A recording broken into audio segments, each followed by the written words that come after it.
Hello, my name is Dr. Pavlina McGrady, and I'm the instructor for the course BA 590 Cases in Corporate Sustainability. I'm excited to work on this course with you. So, what is the course about? It is about sustainability, as the name suggests, and that concept had evolved significantly in the last 30, 40 years. It really started in the 80s with the Brundtland Report, when the idea of sustainable development was um, kind of developed.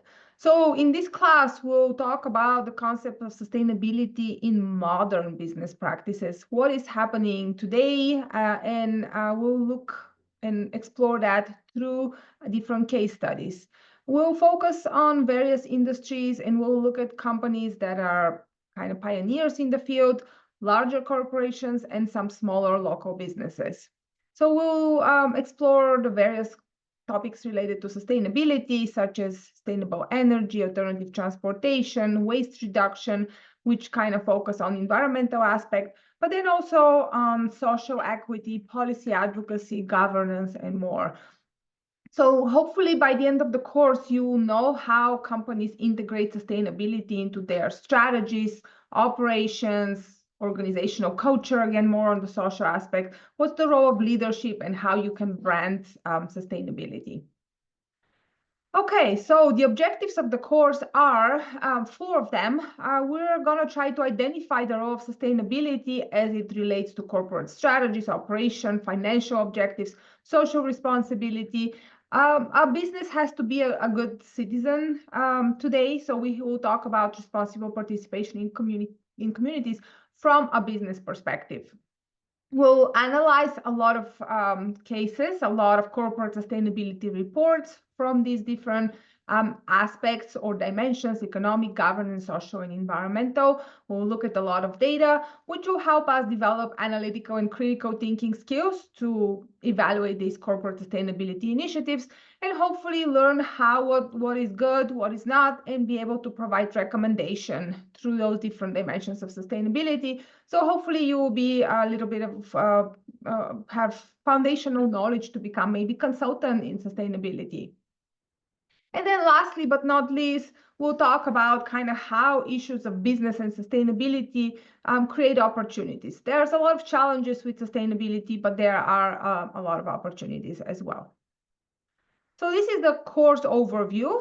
In terms of this first week, we will learn about kind of set the baseline, the foundation of what sustainability is. And if you talk about sustainability, you certainly have to touch on the Sustainable Development Goals. And then we'll look at different frameworks for sustainability, kind of put it into more tangible terms, and look at different indicators for each dimension of sustainability. And we'll start talking about challenges and trends in corporate sustainability. So first, the Sustainable Development Goals. They were developed in 2015 with the goal to be achieved by 2030. They are this blueprint to achieve better future for all, and they address these global challenges, synthesize, summarize all the challenges we face, such as poverty, hunger, education challenges, energy, climate, etc.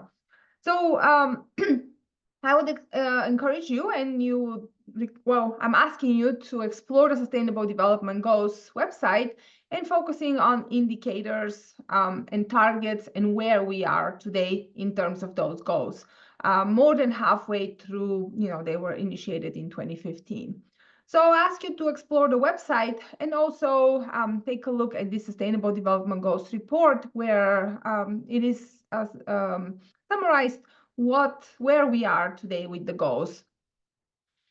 So unfortunately, this is where the progress is in this 2023 report. As you can see, there's a lot of red areas.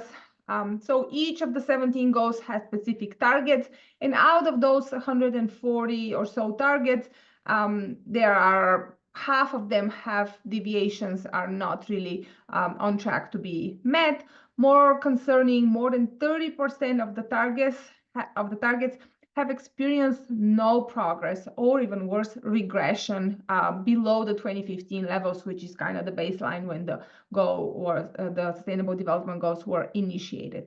So there is this really urgent need for these intensified efforts to work towards the Sustainable Development Goals, and business has a big role to play, which you will explore again in this assignment, and you will see that the Sustainable Development Goals are intertwined in all the reports we will review. To finish up laying the foundation of what sustainability and corporate sustainability is, let's look at a little bit of the theoretical context. Probably most of you have heard about the triple bottom line, planet, people, and profit. Some people say planet, people, and prosperity, or environmental, social, and economic aspects. So we have to live within the means of the planet's natural resources, and while also ensuring well-being for everybody, all people and communities. And business needs to stay in business, so it needs to be successful and profitable. However, not at the expense of the other two pillars. Another kind of common framework that you might see in the literature is where the economy is kind of the kernel, but there cannot be healthy economy if the society is not well. And both of those are within, kind of exist within the environment. So basically, this is more of the environmental standpoint, where saying that the environment is the one that really has to be taken care of, which will help healthy society and thriving economy. The second to last framework I want to introduce very briefly is the prism of sustainability. So you can see here the economic dimension or profit, ecological or planet, and social cultural dimension or people. This is the triple bottom line that we talked about so far. But Spangenberg back in 2000 developed this idea that these three sound great, but how do you ensure that they are in balance? How do you ensure that businesses do not focus specifically on the economic at the expense of the ecological aspect or the environment? Well, they argue that the institution is needed, some kind of institution who will be in charge of ensuring the balance between these three. So this is the kind of framework. There's a few others, but they all have these kind of common dimensions of sustainability or aspects. So now I want to put it a little more in context. What does that mean? What are the different indicators? So for environmental sustainability, a business might measure its energy, water, how much waste is produced, how much pollution, and things like that. Those are kind of easy to understand, and a lot of businesses track those to see how they are rating or doing in terms of environmental aspects. Social gets a little more gray, but still there has been a lot of progress in the last few years. We talk about equity, and that's in the Sustainable Development Goals in terms of gender, between generations, and a lot of other forms of equity. Health and well-being, whether that will be for the employees or the community, labor and benefits, human rights, those are some example indicators for social aspects. Economic, I think everybody understands that a business should create profit. In other ways to think about economic sustainability is, does that company provide income to the local economy, or is all the benefit or profits leaving the community and going somewhere abroad? Are there job opportunities for local people? Is there investment in sustainable technology and processes which can improve kind of economic well-being? And lastly, this is the Spangenberg idea of the prism, that the institutional aspect. So there should be policy and regulation, communication, ethics, transparency, and that can come from three aspects. These three levels are my idea, not Spangenberg. That one, at an organizational level, so the organization can develop a certain policy or regulation to ensure that environment, economic, and social aspects are in balance. Or there can be from a third-party certification. We'll talk about B Corp certification, and there's a lot of green certification. So those kind of auditors come and check that the other three areas are in balance. And of course, there's government regulations that set standards in terms of, how much you can pollute, how much waste you can produce, social aspects, regulations, and things like that. And then lastly, probably most important in the business world is the ESG framework, which has kind of similar dimensions: environmental, social, and governance. So those are the three central areas that companies measure sustainability and their impact on society. So they're related to transparency, accountability, and specifically through in front of the stakeholders, investors, customers, employees, etc. So you can see here a few other indicators, again, under environmental, how much energy was consumed, renewable energy, what percent of the energy is renewable, water, waste, greenhouse gas emissions, land use, pollution, etc. Under the social, you see the DEI components, human rights, employee health, volunteering, and corporate giving also falls under that. Under governance, what's the company structure like? Ethics and transparency, I already mentioned. What are the reporting policy and ESG? So you see, this is kind of the institutional aspect that I talk about, and risk management, very important for investors, especially as well. So I'm providing this handbook by the World Business Council for Sustainable Development. This is what this stands for. ESG Disclosure Handbook, which is kind of designed to help companies when considering why, to whom, where, what, and how to do the ESG reporting requirements. And then here is a summary of what you will see in that handbook. So please read through the handbook. It will be very useful. Again, you will see why do you really care about ESG reporting and ESG information? For whom? What are the stakeholders? Who are the stakeholders? Where should the information be reported? You know, in terms of media, data portals, webinars, and website, etc. What ESG information should be reported? There are requirements in terms of specific indicators in different areas, how much ESG, and then you learn about the process. You have to first evaluate kind of in the environment, the company culture, etc. Decide of what are some of the assumption limitations, and then document everything. So please read the report, and you have a question on the assignment on it. And then here's another set of indicators, because we'll look through that throughout the course to see how we measure sustainability and what is this ESG framework about. How do we put it into context, more applied, not just talk in theory. So we'll look at a lot of those indicators in each report each week. So, and then keep in mind that ESG reporting or any type of sustainability reporting is becoming mandatory in the EU. The Corporate Sustainability Reporting Directive requires ESG reporting for most large companies. In New Zealand, there's a requirement. In Canada, in the US, the Security and Exchange Commission adopted rules requiring climate-related disclosure, which is about to take effect in 2025. So there is increasingly, it was more like voluntary, now it's becoming required. So it's very important to understand this, this context. Also see the KPIs for ESG by the European Federation of Financial Analyst Societies. I provided that as well for you to kind of get an idea of some other ESG indicators. And lastly, from theoretical context, probably you have heard about the idea of regeneration. Some say that this is the new sustainability, that sustainability is outdated and regeneration is kind of the new buzzword. What is regeneration? Some argue that while sustainability is trying to minimize impacts, regeneration is trying to improve it. Here is one definition by Dillick and Moff, developed in 2016.